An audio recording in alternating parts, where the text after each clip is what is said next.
Buongiorno e benvenuti, ben svegliati a 7 in punto. Questa mattina parliamo di una mostra diffusa nel tempo e nello spazio perché dura ben un anno a Venezia e soprattutto non ha una unica sede espositiva, è una mostra fotografica e non solo, Acqua, Futura e Vita, ed è un viaggio fotografico di Axel Fassio. È un'iniziativa della Fondazione Elena Trevisanato Onlus, che tra l'altro celebra quest'anno i 10 anni dalla sua fondazione, una fondazione impegnata nella cooperazione con l'Etiopia, molte le iniziative, ma per parlare di questa iniziativa ma anche del lavoro che questa fondazione, che ha sede a Venezia, fa da 10 anni, ho qui con me Paolo Trevisanato, buongiorno e benvenuto,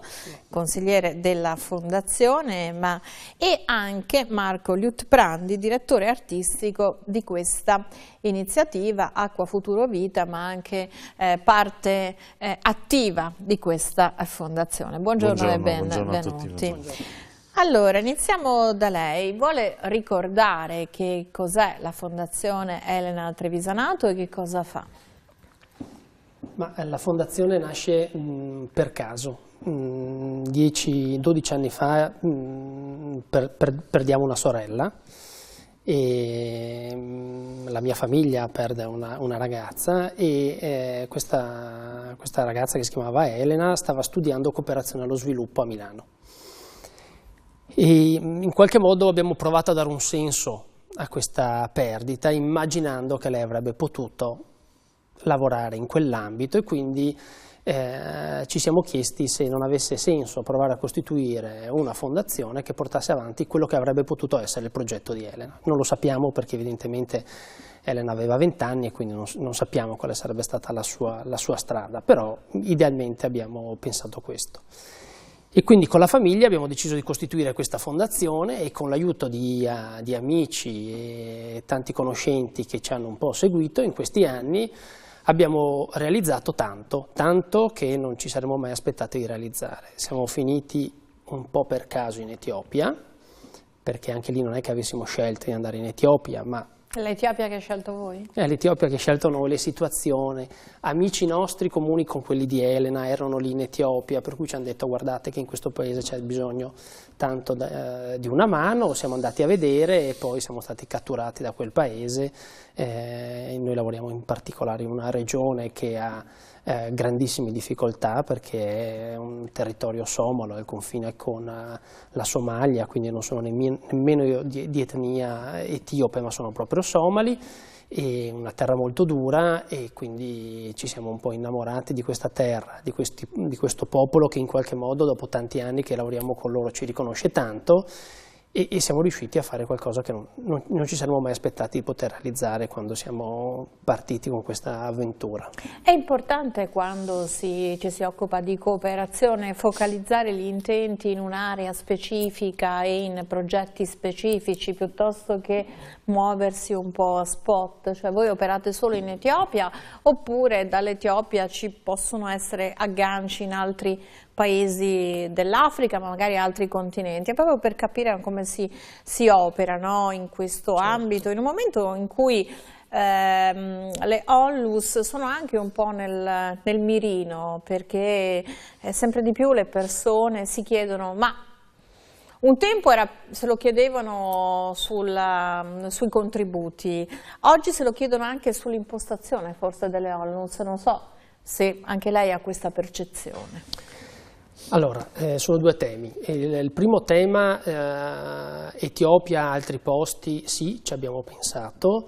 Per esempio noi siamo stati anche in Senegal per vedere se riuscivamo a realizzare dei progetti anche lì, ma non ci siamo riusciti, e devo dire la verità che lavorare in un posto, in un'area, ti consente di creare delle relazioni ed avere una credibilità tale per cui diventa più facile lavorare. Quindi obiettivamente, dopo anni che lavoriamo in quella regione, noi abbiamo tessuto delle relazioni sia con le autorità che con ONG locali che lavorano in quelle aree, che ci consentono effettivamente di ottenere maggiore facilità per realizzare i progetti, perché tutti i progetti che realizziamo sono progetti che vedono coinvolto sempre la parte locale e in particolare l'autorità locale, certo. Perché quando realizziamo una scuola senza i maestri non ha senso, quindi l'autorità deve decidere di darci i maestri. E così come un pozzo, noi non possiamo pensare di andare a fare un pozzo senza appunto la regione che ci autorizza a scavare un pozzo. E quindi il fatto di lavorare sempre nello stesso posto, questo aiuta. Devo dire che poi un altro tema è, giustamente ti chiedevi se è più giusto concentrarsi solo su un settore o diversificare anche i settori. Secondo me è preferibile concentrarsi su un settore perché sviluppi anche una competenza, quindi o sei molto grande e riesci a sviluppare competenze diverse, oppure concentrarsi su un settore ti consente appunto di sviluppare una certa competenza e conoscenza che ti aiuta nella realizzazione dei progetti. Altro tema è quello delle credibilità delle ONLUS. Questo è un tema molto delicato sul quale noi contiamo molto, perché noi rimaniamo una realtà piccola, ma facciamo della nostra credibilità e della nostra capacità di spendere bene i soldi una cosa importante, perché la fiducia delle persone che decidono di sostenere i nostri progetti per noi è la cosa più importante.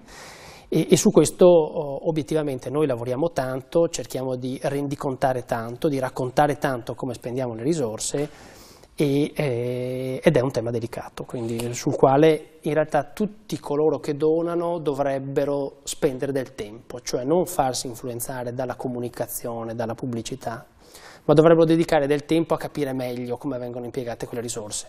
Ne abbiamo tutti poco tempo e quindi a volte è difficile. Poco tempo o ultimamente anche poca voglia?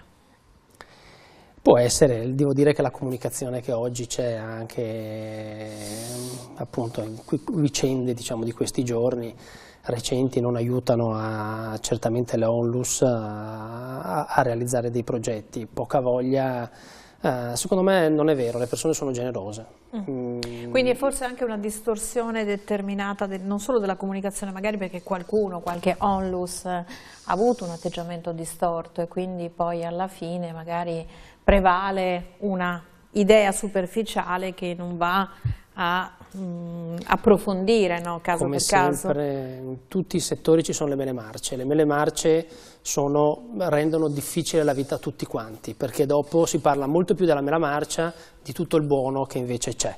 E quindi questo è un tema indubbiamente delicato e le mele marce ci sono anche tra le ONLUS, nulla da dire, come in tutti i settori. Una mostra dedicata ad Alex, anzi realizzata da Alex Farzio, che lui stesso l'ha realizzata a Venezia, adesso è ripartito, è tornato in Kenya, perché la mostra ci racconta, ci spiega il progetto e il significato del progetto. Dunque la mostra nasce durante un viaggio. Io sono andato in Etiopia a vedere l'attività della fondazione che seguo da 10 anni ed era giunto per me il momento di toccare con mano. La fondazione fa 2 missioni l'anno, Paolo non l'ha detto, ma loro seguono da vicino i risultati dei progetti che mettono in atto. E l'anno scorso, più o meno in questo periodo, li ho seguiti in questa missione, tornando in aereo da questi sopralluoghi, parlando con Axel, scusatemi, rido perché è sempre uno scherzo che faccio con lui questa cosa del nome, ho capito che dovevamo tornare e cercare di raccontare quello che la Fondazione faceva, anche per cercare di piano piano cambiare il percepito delle persone su questo tema di cui abbiamo appena parlato. Quindi non è una mia sensazione, indubbiamente, c'è un cambiamento di pensiero. Sì, no? È così e devo dire che vedendo l'opera Paolo, la moglie, la famiglia e tutti quelli che aiutano Fondazione Elena è incredibile, è difficile spiegarlo se non lo vivi. Io ho avuto la fortuna di viverlo là, di vedere come i loro interventi hanno cambiato la vita delle persone e quindi siamo tornati con questa necessità di fare questo racconto e abbiamo fatto un racconto usando due mezzi, le immagini di Axel che ci segue da 10 anni, bellissime, 10 immagini perché sono 10 anni, abbiamo fatto questo gioco, dei 10 anni, della 10 location, eccetera. E, che stiamo vedendo, tra l'altro sì, ringrazio il ecco, collega Andrea 10 che sta racconti mostrando che abbiamo raccolto in quel viaggio, chiedendo proprio alla gente come fosse cambiata la loro vita dal momento in cui la fondazione aveva scavato un pozzo, costruito una scuola, piuttosto che... E quindi abbiamo messo l'immagine e la frase più significativa di queste interviste. E l'idea è quella di portare questa esperienza in mezzo alla gente, in silenzio, quasi in punta di piedi, nei luoghi frequentati dalle persone del quotidiano, proprio per non urlare. Questa cosa mi viene conoscendo loro, conoscendo la fondazione, come si è sempre mossa, senza grandi cose, piano piano, arrivando alle persone, raccontando, fermandosi quando serve a spiegare, eccetera. Quindi magari bevendo un caffè, comprando una matita, piuttosto che, non lo so, un libro o andando al ristorante, vedi l'immagine, leggi la frase e attraverso questo, quasi per osmosi, acquisisci, conosci il lavoro che fanno in fondazione. Così è nata questa Perché secondo lei appunto questa necessità mi viene da evidenziare, no? Che non è semplicemente una mostra per comunicare, raccontare, come poteva essere in un momento in cui la cooperazione, no, era quasi una necessità etica per tutti, invece di fronte al fenomeno dell'immigrazione la cooperazione diventa un elemento quasi, no, di fastidio, quindi si è un po' rovesciata la visione del rapporto Europa-Africa. Ecco, come si può, visto che ha fatto un viaggio in Etiopia e attraverso questi racconti, cosa si può dire, come si fa a raccontare la differenza tra cooperazione e quella che viene banalizzata, semplificata con il termine di immigrazione selvaggia, di invasione se vogliamo, anche per cacciare delle paure che alle volte sono paure che sono nella mente, ecco, non che i flussi non debbano essere governati, eccetera, eccetera, perché suppongo che andando in Etiopia chi vive nel proprio paese apprezza interventi come quelli della Fondazione che permette di poter rimanere a casa propria e costruire il proprio destino, il proprio futuro in patria, ecco, che invece alle volte con questa immigrazione, tra virgolette, di massa si pensa che vogliano scappare, no, da casa loro. Ecco, se ci può appunto raccontare attraverso queste testimonianze qual è la sua testimonianza. Ma allora, la mia impressione è che ci sia sempre molta confusione fra questi due aspetti legati più o meno allo stesso tema. Allora, la cooperazione è una cosa e la gente che scappa per svariati motivi, 1000 motivi e nei modi più difficili e complessi, è un altro fenomeno che fa parte comunque di una serie di problematiche. Allora, ma se ci fosse più cooperazione scapperebbero in meno? Ecco, per fare una sintesi. Beh, questo non so dirlo. Io ho l'impressione, di preciso non saprei dirlo, ma ho l'impressione, per quello che ho potuto vedere, che grazie al lavoro di queste realtà, come la Fondazione Elena e anche altre, perché un altro degli aspetti bellissimi è che un intervento genera quasi sempre una serie di altri interventi. Vado in un posto dove non c'è niente, scavo un pozzo e improvvisamente un'altra onlus fa la scuola, piuttosto che, e così via, no? Quindi ci sono diverse realtà come la nostra che fanno queste cose. La mia impressione è che potrebbe aiutare a evitare questa cosa qui, ma generalmente, a mio avviso, poi non so, forse Paolo non è d'accordo con me, ma i fenomeni sono da tenersi piuttosto separati. Ecco, secondo me chi scappa non è quello che viene dalle zone in cui abbiamo fatto interventi, insomma, per dirla semplicemente. Secondo lei invece, perché poi, no, si fa in questo confusione, che è una confusione anche dettata dai fenomeni che cambiano con una velocità incredibile, quindi si fa confusione di un territorio dell'Africa piuttosto che di un altro, cioè per molti l'Africa è tutta l'Africa, in realtà sono decine e decine di paesi con realtà diverse. Secondo lei invece qual è la chiave di lettura di questo fenomeno? Ma allora, sì, come diceva Marco, le motivazioni dell'immigrazione sono diverse, quindi ci sono persone che scappano perché sono in condizioni di sicurezza precaria, quindi la guerra, le persecuzioni, motivi religiosi. Quello è un tema che per risolverlo la cooperazione deve lavorare su tempi molto lunghi, perché si tratta di ristabilire gli equilibri in paesi per i quali è veramente difficile, perché stiamo parlando di paesi che hanno etnie molto diverse,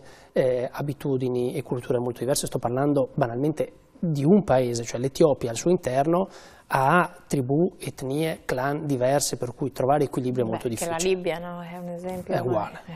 Tutti i paesi africani sono così, questo è il problema. Ma allora ha senso, qui intervengo in un altro ambito, ha senso cercare di andare lì, perché poi bisogna fare anche un distinguo, no? Per tanto tempo si è confusa la cooperazione con la colonizzazione, no? Quindi c'è margine, perché magari vogliamo importare un modello che funziona in Europa ma non può funzionare in quei contesti, quindi magari ci sono anche questi errori madornali di non rispetto, se vogliamo, anche di una civiltà che può essere non gradita a noi per mille motivi. No, io penso che lì sia giusto far fare a loro un percorso. Ed è un percorso lunghissimo, perché questi paesi trovino degli equilibri ci vuole tempo. E non possiamo certamente imporlo noi, non ce la faremo mai imporre. E le guerre sono inevitabili in questa rivoluzione? In questo percorso, i confronti e gli scontri sono inevitabili. Del resto anche in Europa non è che... È successo lo stesso anche da noi, e quindi in questo è un percorso davvero lungo, e le persone che scappano da questo rimane qualcosa che non si risolverà facilmente con la cooperazione. È vero però che tanti scappano, e le tensioni e i confronti ci sono, e gli scontri ci sono anche per esigenze primarie, quindi l'acqua è un'esigenza primaria che determina scontri e quindi tensioni e quindi persone che sono costrette a scappare. Quindi banalmente io dico l'acqua perché è la fame, la necessità di fonti primarie di sostentamento, e quindi in questo senso la cooperazione può fare tantissimo. Sono d'accordo con lei quando dice che non possiamo andare lì e imporre i nostri modelli, dobbiamo ascoltare quello di cui hanno bisogno loro, ma per loro un pozzo è il cambiamento della vita, e loro vogliono rimanere nella loro terra, perché quella è la loro terra dove sono cresciuti. È incredibile, è una terra durissima, quella che abbiamo visto noi in particolare, dove operiamo noi, ma è la loro terra e loro lì vogliono vivere. Nel nostro piccolo rendiamo possibile a loro vivere in quei posti, banalmente facendo un pozzo, dotandoli di scuole, di presidi sanitari, e per loro è cambiare la vita. Perché cooperazione in Africa in un momento in cui in Europa si pensa di stare molto peggio rispetto a un tempo, non fare una cooperazione in casa? Anche perché anche questo è un altro tema, che spesso viene sollevato. Io sto interpretando un po' gli umori ripeto, negli ultimi credo 10 anni è un po' cambiata la visione. Una volta quando non volevamo mangiare, le nostre mamme ci dicevano: pensa ai bambini che sono in Africa perché non hanno da mangiare, no? Quindi c'era questa visione. Oppure i vaccini, sembravamo i fortunati perché potevamo vaccinarci. Oggi, ecco, perché perché non operare in Italia? Perché non operare in Europa? La domanda la faccio a tutti e due. Tutti e due.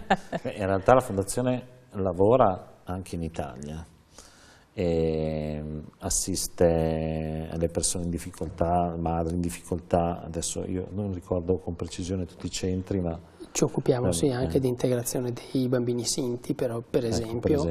Ci occupiamo anche attraverso partecipiamo ai corridoi umanitari per l'integrazione degli immigrati, quindi sono progetti piccoli, sono molto più costosi perché in Italia costa evidentemente tutto molto di più, ma certamente dobbiamo anche fare questo, cioè il pensare che le due cose siano alternative è profondamente sbagliato, cioè il tema un po' strumentale, no? Aiutiamoli a casa loro. È giusto aiutarli a casa loro, noi questo facciamo, ma nel momento in cui non li abbiamo aiutati a sufficienza o appunto ci sono delle condizioni straordinarie per cui loro devono scappare, noi siamo convinti che devono essere aiutati anche qui e devono essere aiutati ad integrarsi.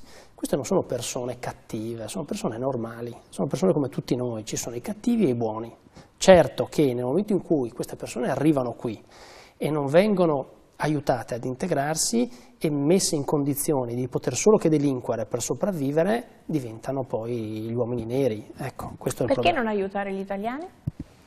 Ma perché? Perché io penso che gli italiani abbiano tante possibilità, il fatto che le persone siano scontente a me colpisce, perché in realtà io quando le persone me lo chiedono mi sforzo sempre di dire, anche se faccio fatica, magari perché sto lavorando tanto o ho preoccupazioni, a dire che sto benissimo, ma perché è vero.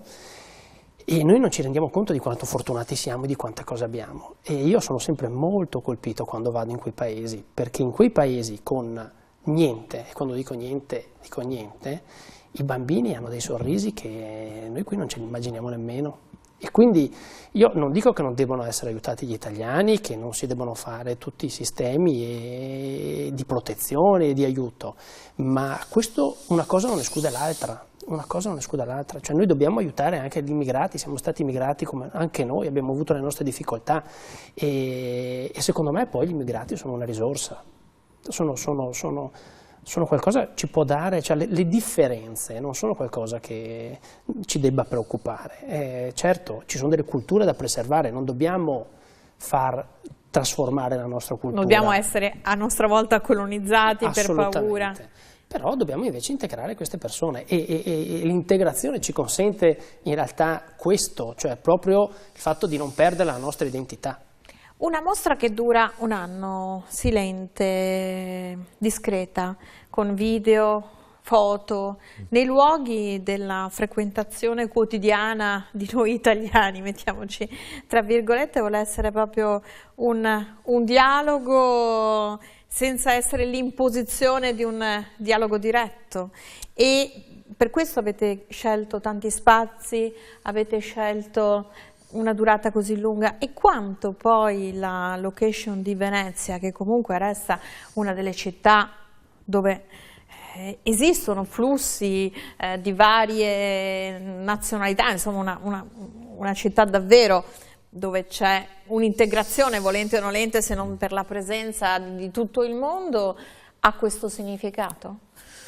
Ma dunque, questo era l'intento, cioè di arrivare alla gente, così come dei compagni di aperitivo o di spesa o di viaggio, se vogliamo. In realtà la mostra non sarà solo in città, avrà delle location anche a Mestre, e avremo una... Come una pace dei separatisti? No, perché per noi era giusto, cioè, avremmo voluto fare di più, ma città metropolitana, una visione di iniziativa metropolitana. Anche Mestre, cioè, tutto appartiene a me. E saremo sul Canal Grande, negli imbarcaderi, per dire, questo ho scordato di dirlo, una delle location sono proprio gli imbarcaderi, cioè uno dei luoghi più frequentati dai flussi di tutti, dai turisti, dai residenti, eccetera. Quindi l'idea era proprio quella di stare insieme per un anno perché la città è grande, i luoghi sono tanti, e volevamo appunto, quindi è un impegno che facciamo volentieri, è un impegno che vogliamo fare anche per stare con la città, in alcuni casi anche con i suoi problemi. Insomma, adesso stiamo vedendo di realizzare un evento al mercato del pesce con finché ancora sopravvive. Finché c'è, sì, ma anche per parlare non solo di noi ma anche di altre cose, magari, cioè occasioni per stare insieme. Sì. Acqua, futuro, vita, perché queste tre parole? Lei prima in qualche modo ha sottolineato dove lavorate in Etiopia manca l'acqua, e mi sembra di aver colto, per quanto noi possiamo stare male, l'acqua ancora è un bene di cui tutti possiamo fruire. Era un po' questo l'elemento, anche se devo dire che ci sono delle categorie a cui facciamo poca attenzione, gli anziani, insomma ci sono delle situazioni che sono paradossali, anche se magari poi stiamo vedendo i tentativi di soluzione sono altrettanto paradossali, perché sono un po' tutti interventi a spot, no? Manca quasi una visione strutturale del fenomeno, forse è anche questo il problema, perché è qualcosa che ci ha travolto, che non avevamo immaginato, ci sono state delle Cassandre, ma alla fine sì, finché non l'abbiamo toccato con mano, un po' qualcosa ci è esploso in faccia. Sì, sì, no, devo dire che i nostri problemi li abbiamo e indubbiamente dobbiamo investire e lavorare per risolvere anche i problemi degli italiani, gli anziani, i giovani, il lavoro, sono tutti temi sui quali è giusto investire risorse e fare in modo che questi problemi vengano risolti. Perché acqua? Perché è incredibile per noi, è inimmaginabile per noi pensare quanto in quei posti l'acqua sia futuro e vita. La prima volta che sono andato in Etiopia mi hanno portato in un posto e mi hanno detto: qui abbiamo bisogno di un pozzo. Io nel mio immaginario di persona che viene da Venezia mi immaginavo che il pozzo l'avremmo realizzato in mezzo a un villaggio, e invece no, il pozzo lo realizzavamo in una zona completamente desertica, ma che era baricentrica rispetto a 10 villaggi che distavano circa 5 km dal pozzo, perché comunque era meglio che non i 15 km che attualmente le persone facevano per andare a prendere l'acqua. Allora, perché acqua è futuro e vita? Perché acqua consente evidentemente di vivere. L'acqua dà futuro, perché se una persona deve preoccuparsi di procacciarsi l'acqua e deve percorrere 15 km a piedi per andare a prendersi l'acqua, non ha tempo di fare nient'altro, non ha tempo di studiare, non ha tempo di lavorare, deve prendere l'acqua. E quindi l'acqua in realtà consente, se resa disponibile vicino, anche di andare a scuola ai ragazzi. Una delle cose che noi facciamo regala tempo. Regala tempo. E quindi regala vita. E quindi regala vita, anche perché l'acqua potabile, l'acqua sana evita le malattie, evidentemente, perché il tipo di acqua che poi loro utilizzano è un'acqua estremamente sporca e quindi contaminata, e quindi in questo senso l'acqua è futuro ed è vita. Prima diceva Paolo che il sorriso, no, di questi bambini, il sorriso di queste persone, lei è appena rientrato appunto dall'Etiopia, qual è l'elemento che è nel suo cuore, insomma, che la colpisce? 10 anni che fate parte di questa, che fa parte di questa fondazione. Tra l'altro, no, qui siamo quasi in chiusura di trasmissione, ho dei semi che sono abbastanza emblematici anche del senso della cooperazione, cioè un seme che deve essere germogliare sia per loro sia per noi, secondo me. Esattamente, questa è una cosa che diamo ai ragazzi nella nostra campagna di sensibilizzazione che stiamo facendo a Venezia e che abbiamo iniziato l'anno scorso e che riprenderà a breve. Alla fine raccontiamo delle nostre esperienze, di quello che facciamo, e diamo a tutti i ragazzi questo segnalibro e con i semi proprio con questo significato. Io ho un ricordo bellissimo, dico sempre a loro che voglio tornare presto.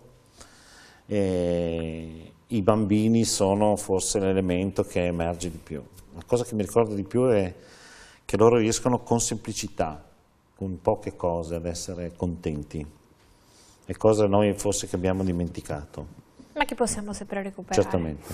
Io non ho più tempo a disposizione per avere tutte le informazioni sulle attività della Fondazione Elena Trevisanato, www.fondazione-centrale-elena.org. Acqua, futuro e vita, queste fotografie e video che sono sparsi tra Venezia ma anche la terraferma, così per riflettere sulla cooperazione e il suo vero significato, senza poi strumentalizzare di nessun tipo, né da una parte né dall'altra. Io ringrazio Paolo Trevisanato della Fondazione Elena Trevisanato e ringrazio Marco Liutprandi che in qualche modo ha diretto un po' Axel Fassio, che sta in Kenya, ma che noi vorremmo insomma prima o poi anche ospitarlo davanti a questa scrivania. Grazie a voi per averci seguito anche questa mattina, torniamo domani mattina con 7 in punto, arrivederci, buona giornata.